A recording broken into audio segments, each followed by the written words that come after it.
It's Rell, and let's dive into Sker Ritual, Wales Interactive's atmospheric horror horde mode shooter.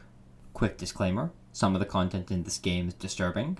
Think horror movie experiment labs and cults. The start screen is very well done.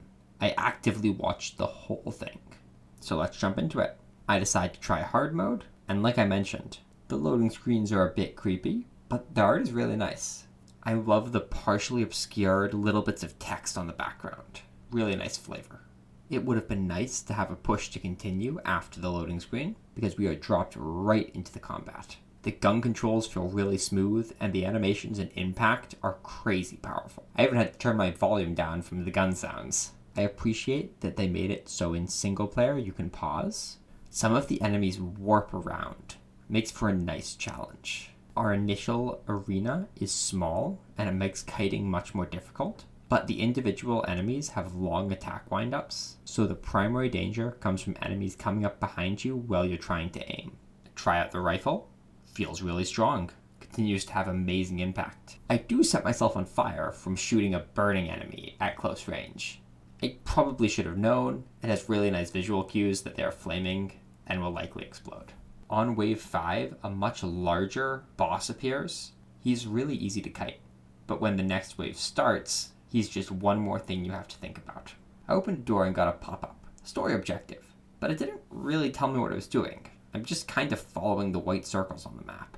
You have a limited amount of ammo, both in your clip and carried. You pay currency at reload stations to refill. I ended up running out and having to run back. One of the more stressful parts of playing the game.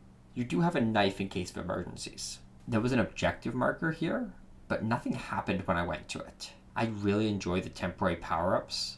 Infinite ammo made the boss much more manageable. Here's a nice bit of world building. The graffiti on the walls really adds to the atmosphere. Here I find out that enemy friendly fire is on, and I absolutely love that. There are ammo refill stations in multiple areas. Great. There's a door ahead of us with lightning blocking it. So we have to follow these cables and destroy generators to allow us access to the door. Some enemies are invisible. They're terrifying until you understand how they work. Doors taking forever to open in a narrow space. I ended up getting overwhelmed. As you play, you get life tokens that allow you to revive. You float back to one of the revive stations, and if you have a token, you can come back. I ended up running into a wheat field, and man, the vision blocking makes for some crazy tension. At this point, I kind of just started sprinting to the next objective marker, and it seemed to work pretty well. I did have a horde following me, but I shot one of the flame bloaters, and it really helped thin it out. Can't get over how much fun that mechanic is. I found a machine gun and upgraded it, though I didn't really have time to figure out the upgrade system because of the huge number of enemies coming at me. I do end up getting overwhelmed in this new room, but I got a glimpse of a much larger monster. I hope I find him later. So, thoughts on the first attempt. Game is extremely fast-paced. I know I set it to hard, so it's going a little faster. But with how quickly the enemies begin to spawn, it's very hard to really understand the systems. They are well made enough that you can make them work, but you aren't giving any time to think about options, pay attention to the story, or appreciate the scenery.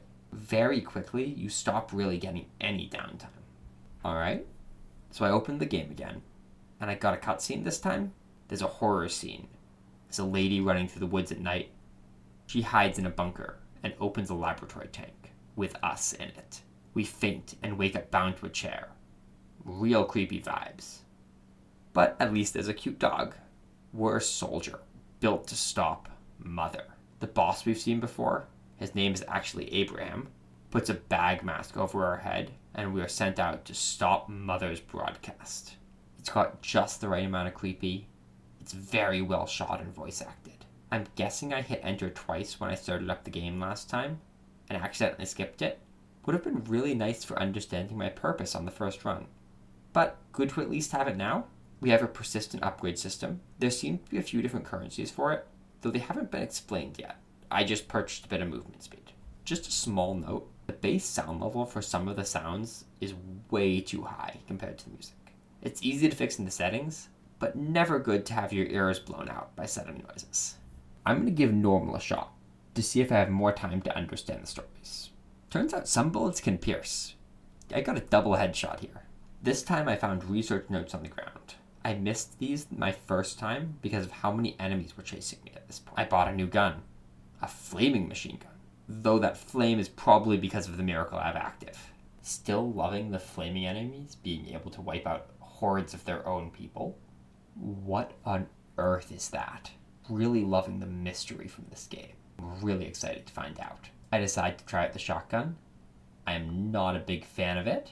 Reloading takes so long, and the damage isn't even that great. We'll try it a little more, but probably move on. My next objective, I have to stay within a small circle for a pretty decent amount of time. Prevents rushing struts. The cute dog is back, and he has a random weapon shop. I end up getting an axe. Not optimal for the explosive enemies. I delve more into the miracle system. You have 5 different types of upgrade slots. Each miracle gives you 3 choices, either getting a new power or increasing the power of one of your current active ones. Now that I've opened the furnace, I have to charge it by using the flaming enemy attacks. Very creative use of mechanics. Now that I'm getting breaks between rounds, I'm really enjoying how well decorated the areas are. Lots of details. I have to backtrack and I have to find this old lantern, which takes the place of my gun. And here's where I find out that I have multiple weapon slots. How did the game not tell me this? Still, having to hunt with the lantern out, so I can't shoot anything at that point, is really nerve-wracking. I really enjoyed having to hunt down the code. It was an interesting search quest that was amplified by having to hold the lantern and not being able to shoot. I do love that you can jump over hordes of enemies. Really made me smile doing that. I got a message saying I failed some trial mission and an abomination spawned. This turned into a really hectic fight using lots of Molotovs. We're back in the field, sprinting through it. My objective is to use Thunderbolt to shoot 4 metal scarecrows. Turns out it's a lightning launcher. And here is where I pulled out the old strategy in wave-based games. Just don't kill the last enemy. And so far it seems to be working. Just playing tag with this one guy while charging the coil. Then I have to continue to use Thunderbolt to destroy some metal cages. The strategy continues to work, just running around this guy all day while charging another coil. It takes so long, it would be a nightmare on a higher difficulty without holding enemy numbers down. I completed a trial mission this time. The next wave does seem to eventually start, but it's a very powerful trick if you need to get some story done. Next, we head to the woodlands and have to destroy statues. It's pretty unclear how to do it. Sometimes they just don't take damage. They get a fire effect when they can be hurt, but fire doesn't always set up the effect. I did really like the crack the code objective after. It's a really intuitive puzzle. Escorting the lamb is another one that would be awful without wave stall tactics. With the tactics, it's kinda comical. At least until you finish and the lamb lets out this concerned baa. My poor heart. Gathering the souls from enemies took quite a long time, but I did end up completing that quest, and I bring the objectives that I've completed back to the pedestal and place them in it. We went back to the machine room, and through a series of escort and gather souls missions, we disrupted it. Mostly a bunch of running around waiting for Molotov's cooldown. We go down and we break the machine. Destroying its parts also took quite a while, just because they had so much health and would be unavailable to attack for short periods of time. Then prepare for a proper boss fight against Abraham. The fight had a decent number of mechanics, but with a lot of Molotovs to fend off the waves of enemies, and my lightning, we won. And that's the demo. Wrapping a couple things up that I didn't mention. You have abilities on your bar, and while some of them may sound like consumables, an elixir or a Molotov, they're just cooldown based. I much prefer this method to traditional consumables. It encourages you to actively use them, making for a lot more options during fights. You can buy additional life tokens at a couple of places around the map. Your health naturally regens while not taking damage. While I do like having regen, I much prefer it to be linked to aggression than defensive play. A bunch of times, I just started running away from everything. Could have had way more tension if the only way to get life back was to fight enemies. The menu has a bunch of unlocks, though all the paid ones seem to be reasonably in-theme cosmetics and voice lines, or additional adventures. It did have some things that could be improved. It's very easy to miss the story. Enemies constantly push you, not giving you a chance to think, and how easily I accidentally skipped the opening scene. A lot of context can be missed. The notes you find are available in the menu, which I like. It lets you read them without pausing the fast-paced combat. That fast pace made me miss a lot of tutorials. It would be good to check understanding before moving on. The starting audio is not well balanced, though it's an easy fix. Cheesing enemy waves by leaving one enemy shouldn't be an optimal strategy. Many of the quest objectives were more patience tests than challenge.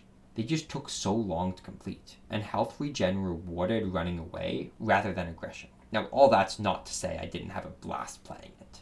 The game had some very strong fundamentals. The combat felt great. The movement was smooth, and the guns had really awesome impacts and sounds. The power system felt fantastic as well.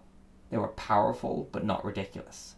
And they encouraged using it by having a cooldown system rather than a consumable one. The enemy variety was good.